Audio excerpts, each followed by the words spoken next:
বিএনপির সাথে আপনারা তুলনা করে দেখেন আওয়ামী লীগ কোথায় ব্যর্থ হয়েছে।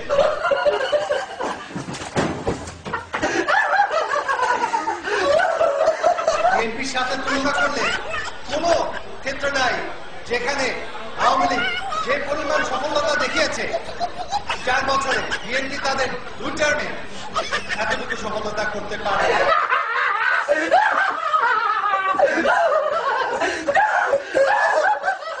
আমার কাছে তথ্য আছে, আমার কাছে সংখ্যা আছে।